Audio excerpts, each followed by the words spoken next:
Well, my dad was here since the very beginning, so we've been part of the Paul Mitchell farm and farming the Awapuhi for about 40 years.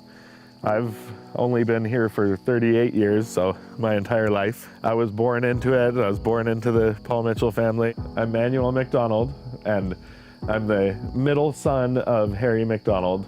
My family has always run the farm here. Paul Mitchell had bought this farm to just have an escape from the world. He was already a very well-known hairdresser, and he just wanted to have a place where he could live off the land. This was my father's dream. This was his utopia, creating a self-sufficient property and farm. It's all solar powered, straight from the sun, water from the sky.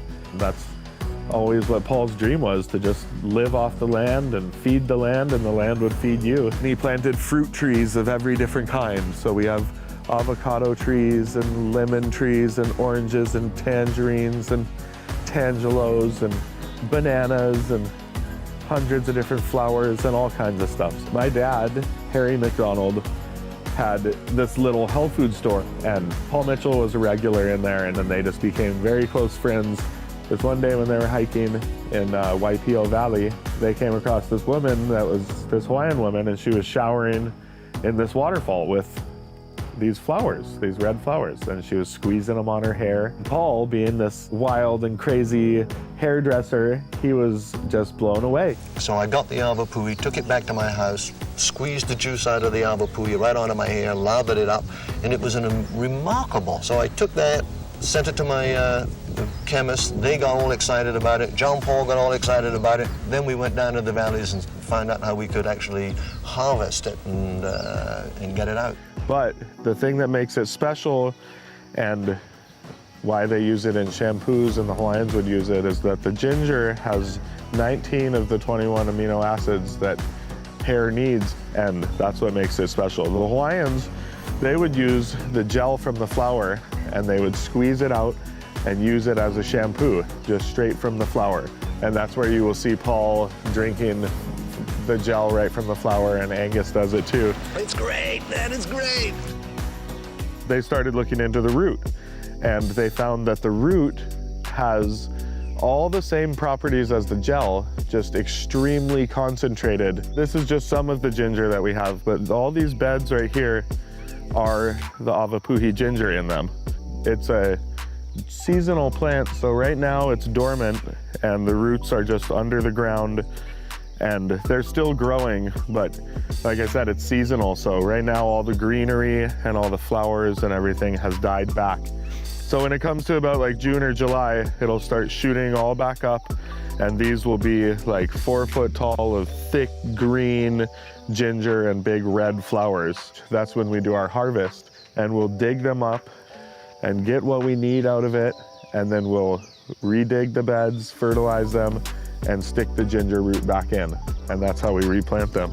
But they're in here is the ginger root, and this is like a good sized ginger root here. And you can see it's just brown and dirty, but when you break it open, and it's that iconic Awapuhi smell that a lot of the shampoos and stuff have. So this is straight from the ground right here. So up here is what we call the drying shed, and it's kind of a little greenhouse processing room.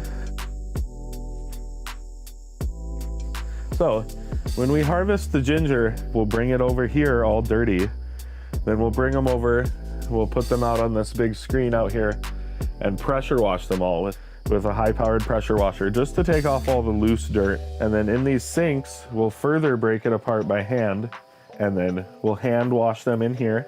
Every root is hand washed. We'll start taking all the roots off like this, and then we slice it all down into small pieces.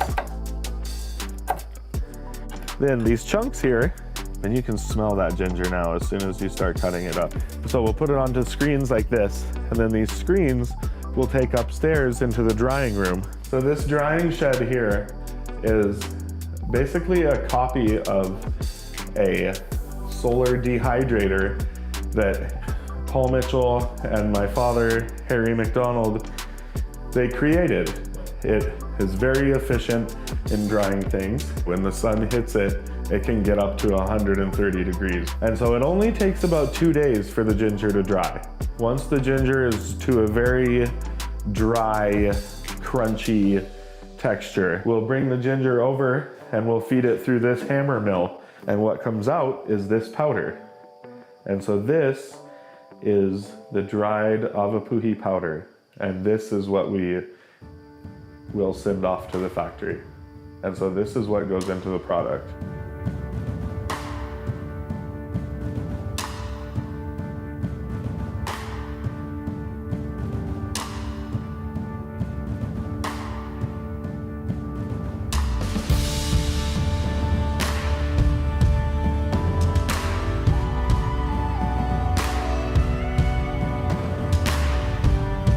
So I grew up here on the farm, running around with Angus, swimming in the ponds and swinging from the trees and hiding in the caves all around the farm. We would be out in the ginger beds. Our parents would be digging ginger and planting it, and we would, because the flowers were full of gel and just, we were kids, we'd take them and start throwing them at each other, and they would hit like a water balloon and spray the gel all over and stuff. And now actually my children and Angus's son are kind of doing the same thing.